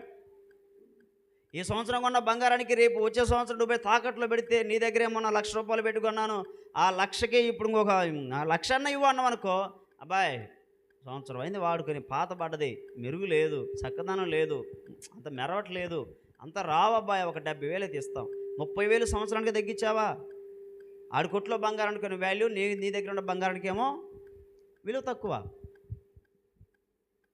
దేవుడేమంటాడు? క్షయము, నాశనమైపోయే వెండి బంగారం చేత నిన్ను నేను కొనలేదు, నిన్ను నేను విమోచించలేదు.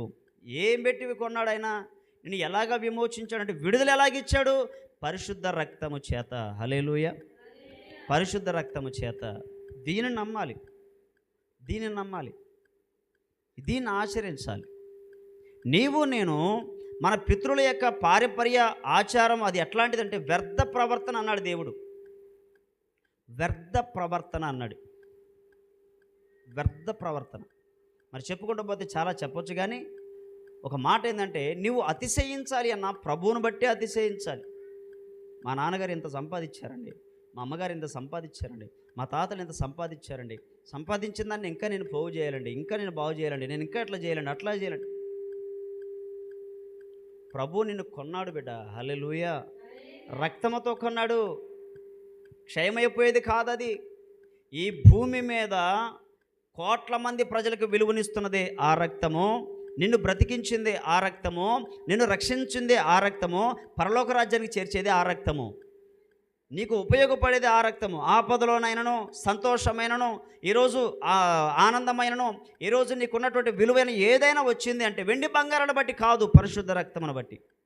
ఈ రక్తమును బట్టి నాకు ఇంత విలువ, ఈ రక్తమును బట్టి నీకు ఇంత విలువ. కాబట్టి వందనాలు చెప్తున్నాం, కాబట్టి ప్రైజ్ లార్డ్ చెప్తున్నాం, కాబట్టి నిన్ను గొప్పగా మాట్లాడుతున్నాం. లేకుంటే నిన్ను కూడా ఎవరో ఒకరు ఏదోలాగా మాట్లాడతారు. కానీ ఈరోజు నీకున్న విలువ ప్రపంచంలో ఏ లోకస్తుడికి లేనే లేదు. అది తెలుసుకోవాలి. అది ప్రభువు ఇచ్చిందే కానీ మనుషుడు ఇచ్చింది కాదు. నేను నిన్ను ఎందుకు గౌరవపరుస్తాను? నేను లోకంలో ఉన్నాను, నువ్వు లోకంలో ఉన్నావు, నేను నిన్ను గౌరవపరచను. నేను లోకంలో ఉన్నా, నువ్వు ఆత్మీయుడివి, నేను నిన్ను గౌరవపరచను. ఈరోజు మనందరినీ పరిశుద్ధ రక్తం చేత కడిగి ఇక్కడ కూర్చోబెట్టాడు.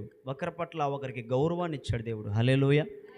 ఒకరికి పట్ల ఒకరికి ఇంత విలువ ఇచ్చాడు మనకి. వందనాలు, ప్రైజ్ ది లార్డ్. అయ్యా అమ్మ విలువ దేనివల్ల అంటే రక్తం వల్ల. నీ ఆచారాన్ని బట్టి కాదు. నువ్వు ఇక్కడికి చేర్చబడి కూడా ఇంకా ఆచారాలు పాటిస్తే నీకు విలువ ఉండదు. ఆచారాలు పాటిస్తే బలలో చేసే యోగ్యుడివి కానే కాదు, యోగ్యురాలు కాదు, యోగ్యుడివి కాదు, యోగ్యురాలివి కాదు, అర్హురాలివి కాదు, ఎవరు అంటే అపరాధివి. నేనంటూ లేదు, ఆ మాట వాక్యం చెప్తుంది. మీ పితృపారంపర్యమైన మీ వ్యర్థ ప్రవర్తనను విడిచిపెట్టినట్లుగా వెండి బంగారముల వంటి క్షయ వస్తువుల చేత మీరు విమోచింపబడలేదు, కానీ అమూల్యమైన రక్తము చేత, అనగా నిర్దోషమును నిష్కలంకమునగు గొర్రెపిల్ల వంటి క్రీస్తు రక్తము చేత విమోచింపబడితిరని మీరు ఎరుగుదురు కదా. హల్లెలూయా. మనందరం రక్తం చేత కడగబడ్డాం. ఇప్పుడు ఆచారాలు ఉన్నాయా మీ దగ్గర? ఉన్నాయి. మామూలు ఆచారాలు కాదు. ఇప్పుడు దాకా మనం ఓ మాట చెప్తాను, ఒక క్రమం ఉండదు. ఆచారాలు పాటించే వాళ్ళు క్రమం ఉండదు. టైంకి రారు. 10:30కి ప్రార్థనండి, 11:30 12కి వచ్చేవాళ్ళు ఉన్నారు. మీ అందరికీ మామూలు వందనాలు కాదు. నాకు ఇంకో 2 చేతులు ఎత్తే దేవుడు ఆ 2 చేతులతో 4 చేతులతో దండం పెట్టేవాడు. 11:30కి 12 గంటలకి 10:30కి ప్రార్థన అంటే మీరు 11, 11:30, 12 గంటలకు వచ్చారంటే మీరు ఏం ఆచరిస్తున్నారు? దేవుడు ఏర్పాటు చేసిన క్రమం ఇది. పాస్టర్ గారు కాదు. ఆయనకి ఏం పని అసలు? పాస్టర్ గారికి నిన్ను పిలవాలని ఏం అవసరం, నీకు చెప్పాలని అవసరం ఏంటి? ఇవన్నీ ఒకసారి ఆలోచించండి. ఇవన్నీ ఒక క్రమము. యేసు ప్రభువు వారు ఏం చెప్పారు? మత్తయి సువార్త 7వ అధ్యాయంలో అక్రమంగా నడుచుకుని వారలారా నా యొద్ద నుండి తొలగిపోడి అన్నాడు. మీరెవరో నాకు తెలియదు అన్నాడు. అక్రమము అంటే ఏంటన్నా? నీకు పెట్టబడిన క్రమాన్ని, నీకు ఇవ్వబడిన సమయాన్ని, నీకు ఇవ్వబడినటువంటి కేటాయించబడిన పరిచర్యను దానిని తప్పి చేయటమే అక్రమం. 10:30కి పెడితే నువ్వు 11ంటికి వచ్చావంటే నేనేం చేయాలి? పొద్దున నేను ఇక్కడ ఎన్ని గంటల దాకా ఉన్నాను? 10 దాకా ఉన్నానా? దగ్గర 10 గంటల దాకా ఉన్నాను నేను. ఒక మాట, ఎవరన్నా పెందలాడే వస్తే తలుపులు తాళ లేకుండా వాళ్ళకి అప్పచెప్పి నేను బాదామని. అబ్బాయి ఒక్కడే వచ్చాడు, బర్నబాస్, ఇంకెవరు రాలా. నేను వెళ్తా ఉంటే నాకు కృపం ఎదురైంది. నేను అనుకున్నాను, ఈ దగ్గరలో ఎవరైనా పెందలాడు వస్తారేమో, ఇలా శుద్ధీకరణ కూడికింది కదా, కొద్దిగా ఇదంతా శుభ్రం చేసి వెళ్తారో, ఎవరైనా వస్తారేమో చాలాసేపు చూశాను. ఎవరు రారే. సరే అని చెప్పని అబ్బాయి వచ్చాడు, చూస్తూ ఉండయా ఎవరైనా వస్తే పని అప్పగించున్నానని చెప్పని వెళ్ళిపోయాను. ప్రార్థన రోజు కాకపోతే నువ్వు విడి రోజులు వస్తావేంటి ఇక్కడికి పెందలాడే? అమ్మా, ప్రార్థన రోజు టైంకి వెళ్దాం. అప్పుడు కాకుండా విడి రోజులు వస్తావా? సోమవారం వస్తావా పెందలాడేడికి? అయ్యా ఆదివారం కుదరలేదులే నాయన, సోమవారం వస్తానని చెప్పి అంటావా? దేవుడు సోమవారం ఇచ్చాడా మనకి? పోనీ మంగళవారం ఇచ్చాడా మనకి? బుధవారం ఏమైనా ఇచ్చాడా మనకి? గురువారం ఏమైనా ఇచ్చాడా మనకి? శుక్రవారం ఏమైనా ఇచ్చాడా మనకి? శుక్రవారాలు కూడా లేవుగా, ఉన్నాయా? మీకు ఇవ్వబడిన క్రమాన్ని మీరు పాటించకపోతే, నేను చెప్తున్న మాట కాదు, బైబిల్ చెప్తుంది. బైబిల్ ప్రకారంగా అనగా ఏంటి? దెబ్బలు తిన్నవాడికి సమరయుడు చెప్పిన పనేంటి? ఇక్కడ పూటకులు వాని ఇంటికి అప్పగించి 2 దేనారంలో అప్పచెప్పి నేను వచ్చేంత వరకు వాడిని పోషించు అన్నాడు. వాక్యము ద్వారా పోషించబడుతుంది ఈ సంఘము దేవునిది, మనుషులది కాదు. సంఘాన్ని పోషించేది దేవుడు, సంఘములో ప్రకటింపబడేది దేవుడు, సంఘమును బలపరిచి రక్షించుకునేది దేవుడు. ఆ దేవుడు చెప్తున్న మాట క్రమాన్ని పాటించాలి. క్రమాన్ని పాటించకపోతే అక్రమమే. అయ్యా మాకు ఎన్నో పరిస్థితులు ఉన్నాయండి ఇంటి దగ్గర, మీకేం తెలుసు? నాకు కూడా ఉన్నాయి పరిస్థితులు, నేను ఎవరికి చెప్పుకోవాలా? మీకు తెలుసా? అసలు ఇంటికి పోతే ఎన్ని ఆడబడతామని చెప్పి నేను పడుకొని నిద్రపోతున్నాను, తెలుసా మీకు? నిజం. దేవుడి సన్నిధిలో కూర్చొని చక్కగా కాలయాపన చేసిన, ఇక్కడ కూర్చొని ప్రార్థన చేసుకుని అవన్నీ అయ్యేపోతాయి, నిదానంగా ఎందుకు లేని చెప్పని ఏడే ఉంటాం. సమయాన్ని కేటాయించాలి దేవుడి సన్నిధిలో, క్రమాన్ని పాటించాలి. ఎల్లకాలం అదే మాట చెప్తావా? ఎల్లకాలం అదే మాట చెప్పొద్దు, క్రమాన్ని పాటించు. నీవు నీ పితృపరి ఆచారాన్ని దయచేసి వదిలేయి. మా వారు చెప్పారండి, మా అమ్మ చెప్తుందయ్యా, మీ నాన్న కాదు, నా వాక్యం ఏం చెప్తుంది? హల్లెలూయా. వాక్యం ఏం చెప్తుంది? తెలియకపోతే తెలిసి అడుగు, అడిగి తెలుసుకో. ఎలా పడితే అలా ప్రవర్తించవద్దు. రెండవది, ఆయన బలలో చేవేసేటప్పుడు అది శరీరము రక్తమని నమ్మి తీసుకోవడం కాదు. శరీరము రక్తం సాదృశ్యం కాదు. ప్రభువు చెప్పిన మాట ఇక్కడ ఉంది, నా శరీరము అనెను. మార్కు సువార్త 14లో చదివాం, మత్తయి సువార్త 26వ అధ్యాయంలో చదివాం, 26వ వచనం అన్నీ ఉన్నాయి. ఇది నా శరీరము అనెను. ఇది నా శరీరం అని నమ్మండి. కాదు, శరీరము రక్తము. నేను శరీరాన్ని, నా దేవుడి యొక్క శరీరాన్ని లోపల ఉంచి పంపించాను. ఇప్పుడు నా దేవుడు నాలో ఉన్నాడు, నేను నా దేవునిలో ఉన్నాను. అది ఆయన శరీరము. అప్పుడు రక్షణ. ఎందుకు? చనిపోయినటువంటి ఆ శరీరమే తిరిగి లెగిసింది. ప్రభువైన యేసు చనిపోయాడు, తిరిగి లెగిశాడు. తిరిగి లేవటమే కాదు, పరలోకానికి వెళ్ళాడు. ఆ శరీరాన్ని నువ్వు తిన్నప్పుడు ఎలాగైతే ఆ శరీరము చనిపోయిందో, నీవు కూడా లోకరీతిగా చనిపోయావు. నువ్వు కూడా ఒక రోజుగా చనిపోబోతున్నావు. అదే శరీరం ఎలాగైతే తిరిగి లెగిసిందో, అదే రోజు నీవు నేను లేవబోతున్నాం. హల్లెలూయా. అది రక్షణ. అదే శరీరము తిరిగి లెగిసి పరలోకానికి ఎలాగైతే వెళ్ళిందో, ఎలాగైతే వెళ్ళాడో అలాగే మనం వెళ్ళబోతున్నాం. దానికోసం ఆ సిద్ధపాటు చెయ్యాలి. కాబట్టి ఆచారబద్ధంగా చేయొద్దు. ఆచారబద్ధంగా చేయొద్దు. నెలకొకసారి నేను తీసుకోవాలి, అది శరీరం అని నమ్మాలి, రక్తమని నమ్మాలి, ఆచారబద్ధంగా తీసుకోవాలి. లోకపరంగా ఎలా పడితే అలా ఉండి, ఎక్కడ పడితే అక్కడ ఏది పడితే తిని, ఎలా పడితే అలా బ్రతికి, మారు మనసు లేక, పాపక్షమాపణ లేక, రక్షణ అంటే తెలియక, దేవుని విలువ తెలియక, ఎలా పడితే అలా బ్రతికి అడుకొచ్చి ఆయన యొక్క రక్తంలో, శరీరంలో పాలు పంపులు పొందితే ప్రమాదం ఉందని దేవుడు చెప్తున్నాడు. అవిధేయుల విధేయత. ఎలా పడితే అలా బ్రతికే వాళ్ళు అవిధేయులు. విధేయులు అంటే దేవుడు చెప్పినట్లుగా బ్రతకడం. కాబట్టి మన పితృపారంపర్యమైన ఆచారం అనగా మన పితరుల యొక్క ఆచారాలు, పద్ధతులు, లోకపరమైన విధానాలు చేయొద్దు. వాక్యం చెప్పినట్టు చేయండి. దేవుడు చెప్పినటువంటి ఆ యొక్క బల్లలో చేవేసేటప్పుడు అది శరీరమే, అది రక్తమే, సాదృశ్యం కాదు. నువ్వు నమ్మటం కాదు. మా అక్కయ్య చేసింది, మా అన్నయ్య చేసాడు, మా తెలిసినోడు చేశాడు, మా పాస్టర్ గారు ఎవరు చేసినా ప్రార్థన చేసిన వెంటనే శరీరంగా మారిపోతుంది. మన సంచిలో ఉన్నంతసేపు అది బియ్యమే. పాత్రలోకి వచ్చి ఉడికినాక కడుపులోకి ఎప్పుడైతే నువ్వు తీసుకుంటావు అది ఆహారంగా మార్చబడుతుంది. దానిలో ఉన్న ప్రోటీన్స్ బలాన్ని ఇస్తున్నాయి, దానిలో ఉన్నటువంటి ప్రోటీన్స్ శక్తిని ఇస్తున్నాయి, విటమిన్స్ ఇస్తున్నాయి, ఐరన్స్ ఇస్తున్నాయి. నువ్వు తాగే నీళ్లు నీకు ఉపయోగం, నువ్వు తినే ఆహారం నీకు ఉపయోగం, నిన్ను బలంగా నిలబెడుతుంది, నిన్ను పోషిస్తుంది, భూమిని కాపాడుతుంది. ఎలాగా అయితే పనిచేస్తుందో అలాగనే దేవుని యొక్క శరీర రక్తం కూడా మన లోపలికి వెళ్ళిన తర్వాత పనిచేస్తుంది. అయోగ్యముగా పాలు పంపులు పొందిన వాడికి రక్షణ ఉండదు. అయోగ్యముగా పాలు పంపులు పొందితే నీకు ఉపయోగం ఉండదు. అది ప్రమాదం అని దేవుని వాక్యం సెలవిస్తూ ఉంది. కాబట్టి యోగ్యముగా పాలు పంపులు పొందడానికి దయచేసి మనం ప్రభు దగ్గర చిన్న ప్రార్థన చేద్దాం. రండి, అందరూ తల వంచినట్లయితే చిన్న ప్రార్థన చేద్దాం.